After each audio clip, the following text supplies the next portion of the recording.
BJP सुलझाएगी 36 का आंकड़ा। इस बार बीजेपी की नजर उन सीटों पर है जहां वो लंबे समय से नहीं जीत पाई और ऐसी कुल 36 सीटें हैं जिन पर बीजेपी सालों से जीत दर्ज नहीं कर पाई।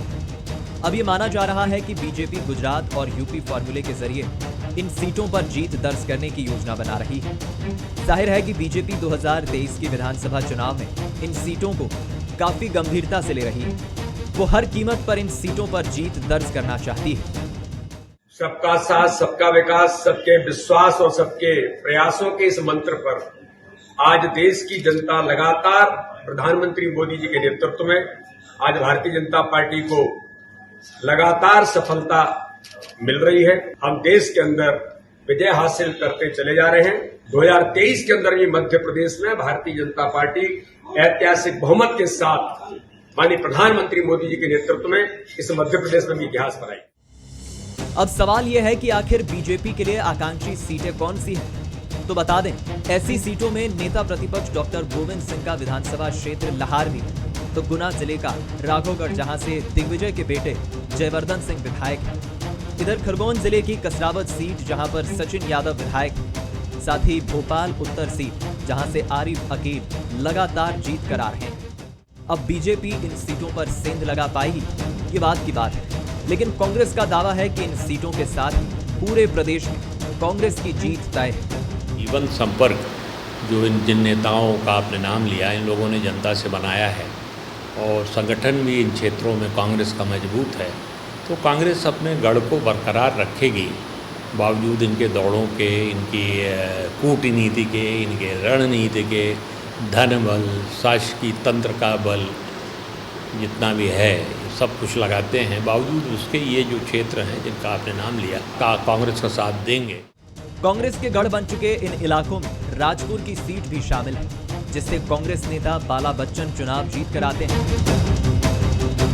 ऐसी सीटों को जीतने के लिए बीजेपी ने फॉर्मूले पर काम करना शुरू भी कर दिया है, लेकिन बीजेपी के लिए 36 के आंकड़े से पार पाना इतना आसान नहीं होगा, क्योंकि कांग्रेस भी इस बार पूरी तैयारी के साथ मैदान में नजर आ रही है।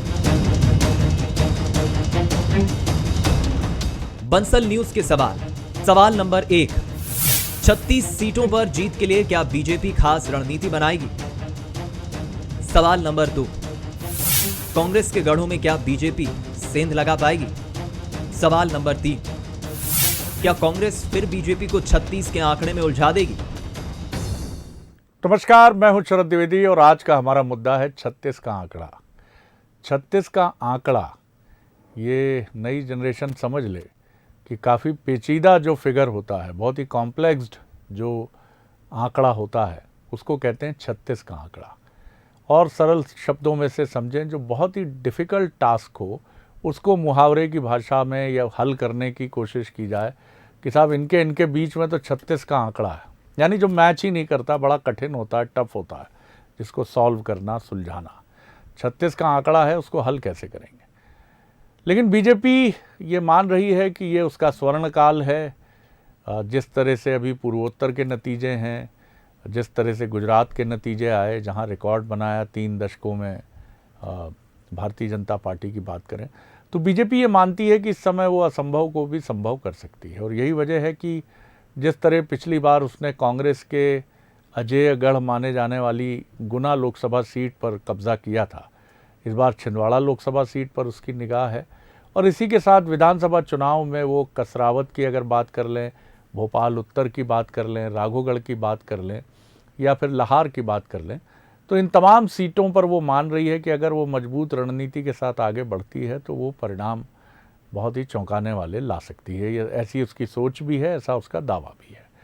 जाहिर तौर पर कांग्रेस इससे नाइत्तेफाकी रखती ही है और उसकी भी स्ट्रैटेजी रहती है कि वो भी बीजेपी को चौंकाए। लेकिन बीजेपी हर दृष्टि से एडवांटेजियस पोजीशन में अपने को मानती है और समीक्षक भी मानते हैं कि उसकी पोजीशन ऐसी है कि कई चीज़ों का फ़ायदा उसको सत्ताधारी दल होने के नाते इस लिहाज से मिलता है कि वो अपोजिशन के गढ़ में भी सेंध लगाती है और उनके कुछ नेताओं को, ख़ासतौर से स्थानीय जनप्रतिनिधियों को कुछ इस तरह से अपने पक्ष में मोड़ लेती है जो घर के भेदी लंका ढाएं टाइप पोजीशनिंग में बीजेपी की मदद करते हैं। अब ये सब तो वक्त की बातें हैं, लेकिन आज इसी पर हम बात करेंगे। जो मेहमान हमारे साथ हैं उनसे मिल लीजिए। हमारे साथ हैं 2 विधायक जुड़ रहे हैं बीजेपी और कांग्रेस के, और एक पूर्व कैबिनेट मंत्री भी रहे हैं। लाखन यादव जी हैं हमारे साथ, कांग्रेस के सीनियर लीडर, और काफ़ी दिनों बाद उनसे संवाद की प्रक्रिया हो रही है। प्रणाम कर रहा हूँ लाखन जी आपको। शरद भाई, आप होली की बहुत शुभकामनाएं आपको भी। और विजय पाल सिंह जी हैं बीजेपी के। परिवार को, जी देश जी को, आपके जी भाइयों जी को मेरी तरफ से बहुत धन्यवाद, बहुत धन्यवाद। विजय पाल जी भी हैं, उनका भी मैं बहुत स्वागत करता हूं। बीजेपी के सीनियर लीडर हैं, विधायक हैं, उनको भी होली की शुभकामनाएं, बहुत बहुत बधाई। और मनोज सैनी जी हैं हमारे पॉलिटिकल एग्जीक्यूटिव एडिटर, उनका भी मैं स्वागत करता हूं। मनोज जी, पहली टिप्पणी आपकी। 36 का आंकड़ा हमेशा ही कहीं दुश्मनी की तरफ इशारा करता है, कहीं प्रतिद्वंदिता की तरफ इशारा करता है, कहीं पेचीदगियों और मुश्किलों की तरफ माफ़ कीजिएगा इशारा करता है। इन परिस्थितियों में 36 का आंकड़ा, कसरावद, लहार, राघोगढ़, किस तरह से देखते हैं आप? बातें हैं, बातों का क्या, या बातों से आगे इरादे भी मजबूत हैं? देखिए, इरादे तो मजबूत रखना ही पड़ेगा। मैदान में कोई भी टीम होगी तो उसको अपने इरादे मजबूत रखना पड़ेगा, और भारतीय जनता पार्टी तो इसमें माहिर भी है। हार के बाद भी समीक्षा करती है, जीत के बाद भी समीक्षा करती है। लेकिन ये 2023 का जो चुनाव, 36 का आंकड़ा कहने में बहुत अलग तरह का लगता है, लेकिन अब आप ये भी इत्तेफाकन है कि आंकड़ा जब निकाला तो वो भी 36 आ गया, और भारतीय जनता पार्टी उस पर काम कर रही है। पिछली दफ़ा जब 2018 में चुनाव हुए तो अजय सिंह जी जैसे के गढ़ में भी सेंध लगाई भारतीय जनता पार्टी ने, और वहाँ से जीत हासिल की थी।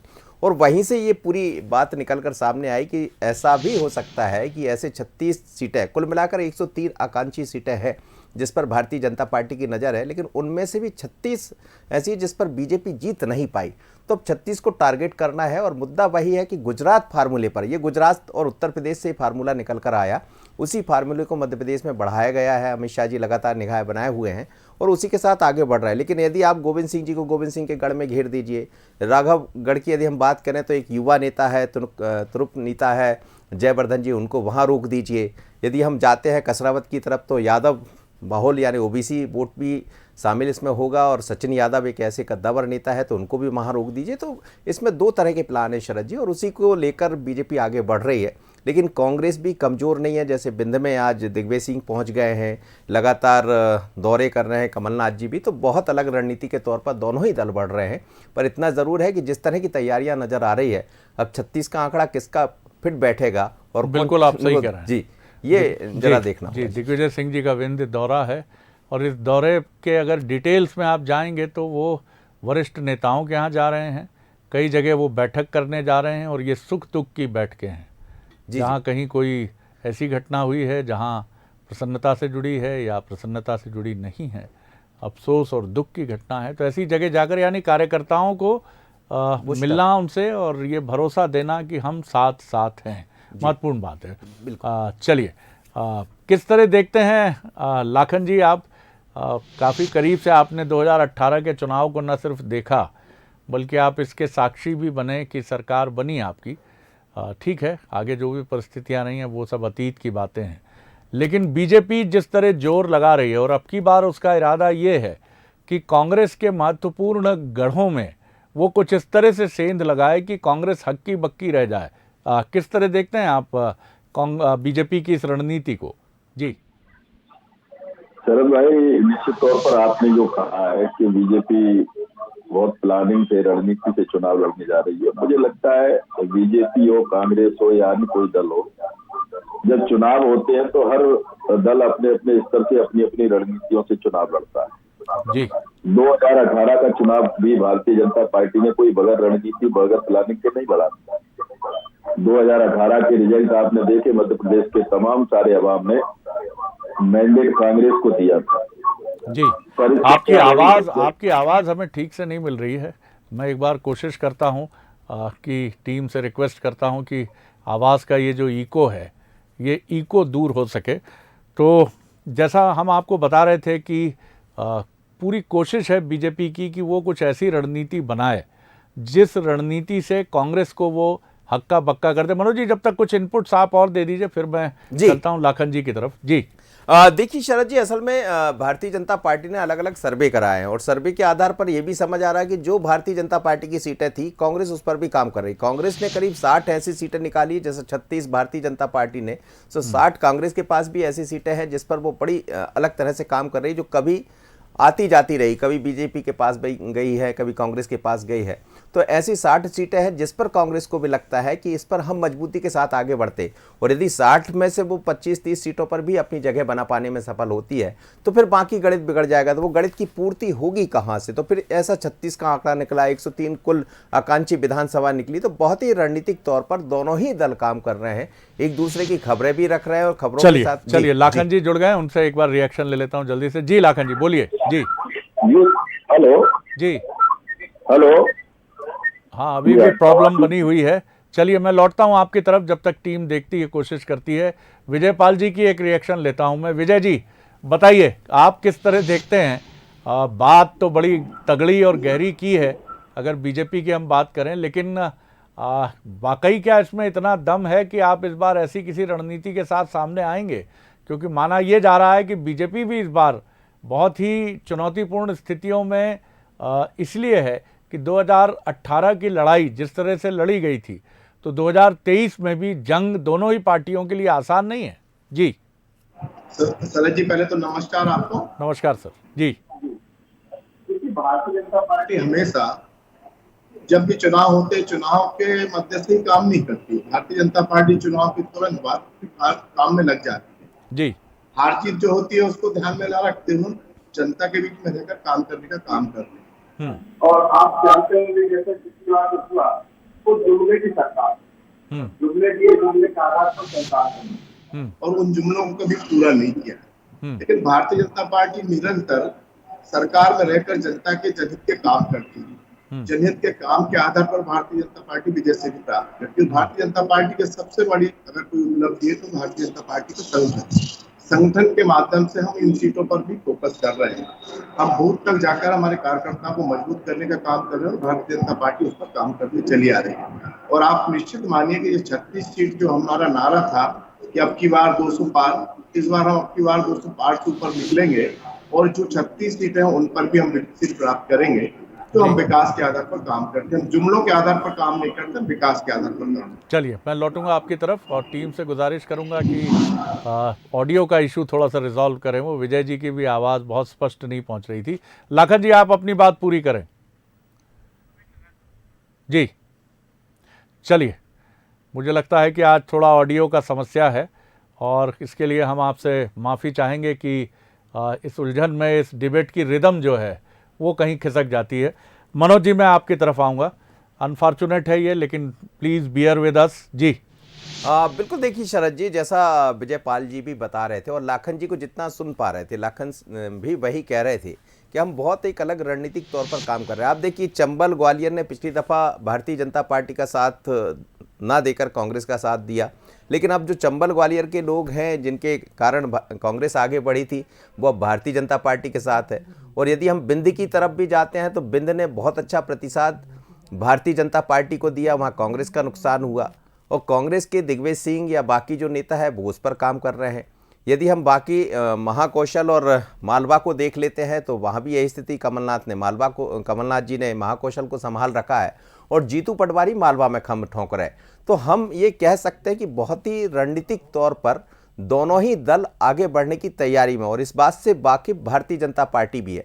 आपको लक्ष्य तो ऊपर लेके चलना ही पड़ेगा। अब की बार 200 पार का नारा भारतीय जनता पार्टी ने 2018 में भी दिया था, लेकिन उस लक्ष्य तक ना पहुंची, बल्कि सत्ता बनाने से भी चूक गई। जी जी लाखन जी, आप मेरी आवाज़ सुन पा रहे हैं तो आप बोलें, और अगर अब ऑडियो में कठिनाई होगी तो मैं टेक्निकल टीम से मेरी गुजारिश है कि फ़ोनों पर ले लें और फ़ोनों पर लेकर हम इस कार्यक्रम को आगे बढ़ाएं। जी बोलिए लाखन जी।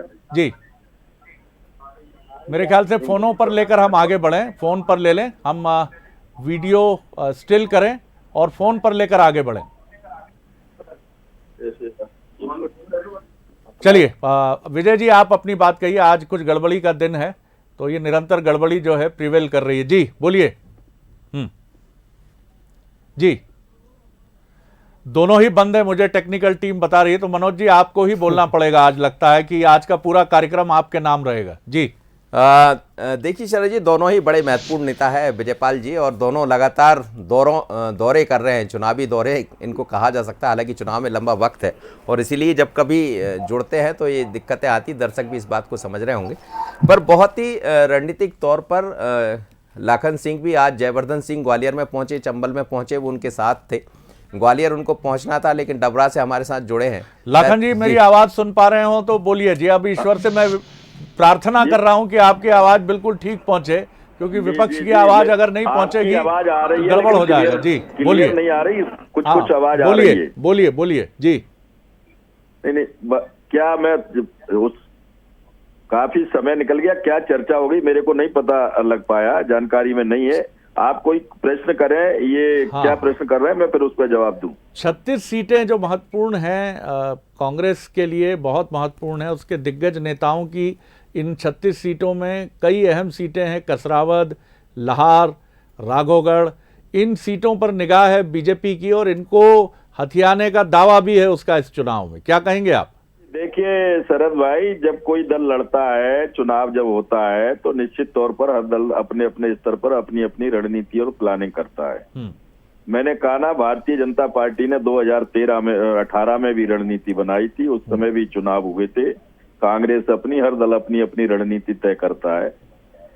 2018 का रिजल्ट आपने देखा होगा, मध्य प्रदेश के तमाम सारे अवाम ने कांग्रेस को मैंडेट दिया था। अब 2023 की बारी है। 2023 में जैसा आपने कहा कि 36 का आंकड़ा है, और 36 का आंकड़ा निश्चित तौर पर बड़ा जटिल और कठिन होता है। इस आंकड़े में भारतीय जनता पार्टी, मुझे लगता है पूरे समय 2023 के चुनाव निकल जाएंगे तब तक ये 36 के आंकड़े में उलझी रहेगी, और आने वाले समय में जब रिजल्ट निकलेंगे 2023 के, तो मुझे लगता है ये 36 पे ही खेल कूद के बैठ जाएगी, और ये मध्य प्रदेश का तमाम सारा आवाम इस बार कांग्रेस को प्रचंड बहुमत से मध्य प्रदेश की विधानसभा में भेजने का काम करेगा। जी जी जी। आप भी बीच में लंबे समय तक नजर नहीं आए, हम लोगों को बड़ी चिंता थी। हमने कहा लाखन जी गए कहाँ? नहीं, मैं जनता का प्रतिनिधि हूँ, जनता के बीच में रहा जी। निश्चित तौर पर आज काफी दिनों बाद आपके साथ रूबरू होने का मुझे मौका मिल रहा है जी, और मुझे लगता है जल्दी अब आपके साथ मैं संपर्क में रहूंगा और आपसे रूबरू होने का बिल्कुल, कोशिश करूंगा कि मैं मिलता रहूं। कांग्रेस को जरूरत है ग्वालियर चंबल में खास तौर पर आप जैसे लीडर की, और आपकी रौबदार आवाज की और रौबदार पर्सनैलिटी की। तो बने रहिए कांग्रेस के साथ, मतलब इसका कोई और अर्थ मत लगाइएगा, मतलब जी जी जी। विजय जी, तो लाखन जी तो अपनी भारी भरकम आवाज और गंभीरता के साथ ये कह रहे हैं कि 36 का आंकड़ा मतलब बीजेपी कांग्रेस की एक कड़ी टक्कर है। आप मंसूबे कितने भी पालिए, कोई कांग्रेस आपको मौका नहीं देने जा रही। तो कुछ रणनीति का खुलासा तो किया नहीं जाता है, लेकिन फिर भी आखिर आपके इस दावे का आधार क्या है कि राघोगढ़ पर भी आपकी निगाह है, कसरावत पर भी आपकी निगाह है, आपकी निगाह लाहार पर भी है, नेता प्रतिपक्ष की सीट पर भी है? हेलो जी, मेरी आवाज मिल रही है आपको? जी जी जी। हाँ, मैं फिर कोशिश करूंगा। आज हमारी टीम इसमें बड़ी फेल हो रही है, बार बार टेक्निकल टीम हमारी ऑडियो के इशू पर। मैं फिर गुजारिश करूंगा कि इस चुनौती को स्वीकारिए। आवाज मिल रही सर आपको? आ रही आवाज आ रही। हाँ, तो इसका ये जो दावा कर रही है बीजेपी कि आपकी महत्वपूर्ण सीटों पर वो कब्जा करेगी, क्या कहना है आपका, क्या आधार है इसके पीछे? देखिए, हमारी पार्टी निरंतर संगठन के माध्यम से काम करती है। हम बूथ तक जाकर काम करते हैं, और जैसा लाखन जी ने अभी कहा आपके बीच में कि पिछली बार का आंकड़ा आपने देखा होगा, आप भी सब जानते होंगे कि पिछली बार जो सरकार थी, भले आंकड़ों में वो आगे थी, लेकिन मतों के माध्यम से हम सबसे आगे थे। मत हमको सबसे ज्यादा मिले थे, करीब 17,000 मत अधिक पाकर हम भारतीय जनता पार्टी बड़ी पार्टी के रूप में उभरी थी। लेकिन ये जरूर है कि आंकड़ों के आधार पर हम पीछे थे। हम 109 पे थे, वो 114 पे थे, इसलिए वो सरकार बना पाए थे।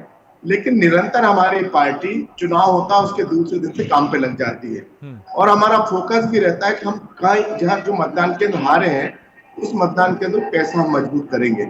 और निरंतर भारतीय जनता पार्टी के एक कार्यकर्ता, बूथ का कार्यकर्ता इस पर काम करता है। हम कांग्रेस के जैसे नहीं कि जुमलों के आधार पर काम करते हैं और जुमलों के आधार पर सरकार बनाते हैं। देखो कहावत है ना, बिल्ली के भाग से चीका टूटा, तो वो उस समय 18 में बिल्ली के भाग से चीका टूट गया था, इसलिए कांग्रेस गदगद रही थी और अभी उसके आधार पर शायद कांग्रेस गदगद होने के आसार चाह रही है, लेकिन वो भूल जाए कि आने वाले समय में अब कांग्रेस निश्चित ही बाहर होगी। और जैसे उन्होंने कहा कि जो 36 सीटों पर कांग्रेस जीती है, उन सीटों को तो हम जीतेंगे, लेकिन मुझे लगता है कि आने वाले चुनाव में कांग्रेस 36 के अंदर पहुंच जाएगी, 30-35 सीट के आसपास खड़ी होगी, क्योंकि उनकी गुटबाजी इतनी है। निरंतर आप देख रहे हैं कि स्वयं कहीं के प्रदेश अध्यक्ष बन जाते हैं, कार्यकारी अध्यक्ष बन जाते हैं। इतनी गुटबाजी आपने भी विधानसभा में भी देखा होगा कि विधानसभा में भी उनका एक मत नहीं है। हमारे विधानसभा अध्यक्ष के खिलाफ अविश्वास प्रस्ताव लाते हैं और उस पर भी उनके जो विधायक हैं, उन सारे विधायकों के हस्ताक्षर नहीं होते हैं। ये भी कहीं ना कहीं उनकी गुटबाजी का असर आप जनता के बीच में जाता है और दिखता है। और हमारी पार्टी निरंतर जनता के बीच में रह के कार्यकर्ताओं के साथ में संगठन के माध्यम से, विकास के माध्यम से चुनाव जीतने का काम करती है और उसी आधार पर हम चुनाव जीतेंगे और इन 36 सीटों पर भी हम विजय से प्राप्त करेंगे। लाखन जी, आपकी प्रतिक्रिया, क्विक रिएक्शन आपकी, जो विजयपाल जी बात करें। देखिए शरद भाई, मैं शॉर्ट में अपनी बात रखना चाहता हूं। जब बरसात आती है तो बरसात के पहले प्री मानसून आता है और प्री मानसून को गांवों में कहते हैं जेठ डोमरा। अभी जो बरसात का मौसम आ रहा है और मैं जो भारतीय जनता पार्टी जो 2023 का जो चुनाव लड़ने जा रही है, कांग्रेस भी लड़ने जा रही है, उससे पहले एक मानसून आया था, प्री मानसून। और प्री मानसून आया था, भारतीय जनता पार्टी ने भी एक विकास यात्रा निकाली थी समूचे मध्य प्रदेश में। विकास यात्रा इसलिए निकाली थी उन्होंने कि वो मध्य प्रदेश के तमाम सारे आवाम को, तमाम सारी विधानसभाओं ये बताना चाहते थे कि हमने विकास क्या किया है। तो आपको ये मालूम होगा, मैंने कई चैनलों में, कई व्हाट्सएप फेसबुक पे देखा था कि जनता ने विकास यात्रा में जिनके जो नेता थे उनको कैसे दौड़ाया था। तो मुझे लगता है ये 2023 का प्री मानसून था भारतीय जनता पार्टी के लिए जी। और जहां तक गुटबाजी की इन्होंने बात की है, तो गुटबाजी की मैं आपको बताना चाहता हूं, इन्होंने कहा कि अभी विधानसभा, मैं तो ये मानता हूं कांग्रेस कहीं इससे बौखलाई हुई है, नहीं थी, कांग्रेस इससे घबराई हुई है। मुझे लगता है कि 99% सारे एमएलए के साइन थे। और रहा सवाल इन्होंने कहा कि गुटबाजी, तो मैं ऐसा मान के चलता हूं कि गुटबाजी का जो वायरस था वो वायरस भारतीय जनता पार्टी में बड़े पैमाने पर पनप गया है। तो मुझे लगता है गुटबाजी तो उन्हें देखना चाहिए। पहले अभी तक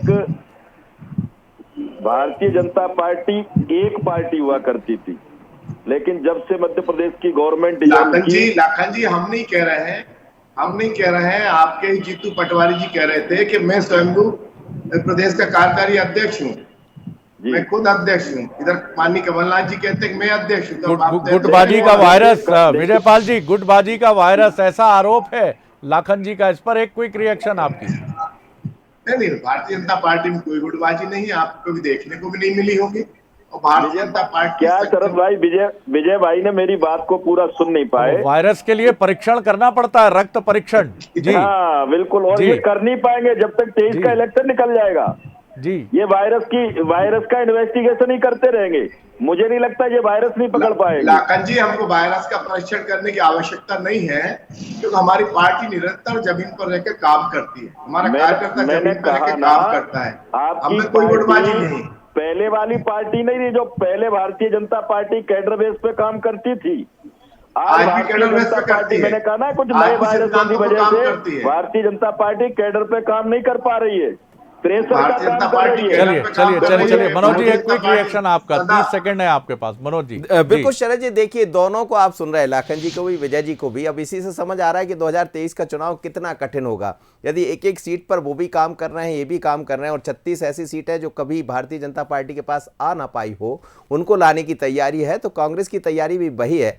और इसीलिए 2023 का चुनाव बड़ा दिलचस्प होने वाला है। ना वो उनसे कम है और ना वो उनसे कम है, तो दोनों एक दूसरे को ताड़ भी रहे, समझ भी रहे। और इस चुनाव में किसकी मझधार पार होगी, किसका बेड़ा पार लगेगा, जो जितनी तैयारी और बेहतर कर लेगा मुझे लगता है वो बिल्कुल। अपनी सरकार बनाने में कामयाब हो। बिल्कुल ठीक कहा आपने, और यही महत्वपूर्ण बात है कि गुटबाजी का वायरस अगर है किसी पार्टी में, वो बीजेपी है कि वो कांग्रेस है, उनको पहले उसका परीक्षण करना पड़ेगा। लैब में जाकर परीक्षण कराने के उपरांत अगर वो वायरस है तो उसके लिए एंटीबायोटिक के डोज लेने होंगे, देने होंगे, पकड़ना होगा ऐसे वायरस को और उनको हटाना होगा। वो दोनों जगह लेना पड़ेगा शरद जी। बिल्कुल बिल्कुल, किसी एक तरफ से नहीं होगा। जी। तो देखते हैं ये कितनी आगे बढ़ती है। आज हम माफ़ी चाहेंगे व्यूअर्स से कि बीच में तकनीकी समस्या की वजह से, और कई बार ये तकनीकी समस्या राग दरबारी जो श्रीलाल शुक्ल का उपन्यास है उसकी तरह कुछ इस तरह से हो जाती है, देश की समस्याओं की तरह की कुछ समस्याएं देश की भी ऐसी होती हैं कि जिनको कितना कोशिश करें वो ठीक नहीं होती हैं। कभी कभी ये टेक्निकल समस्या भी वैसी हो जाती है कि हम जितनी कोशिश करते हैं ये फिर गियर बदल कर उतने पुराने गियर पर चली आती है। माफ़ कीजिएगा।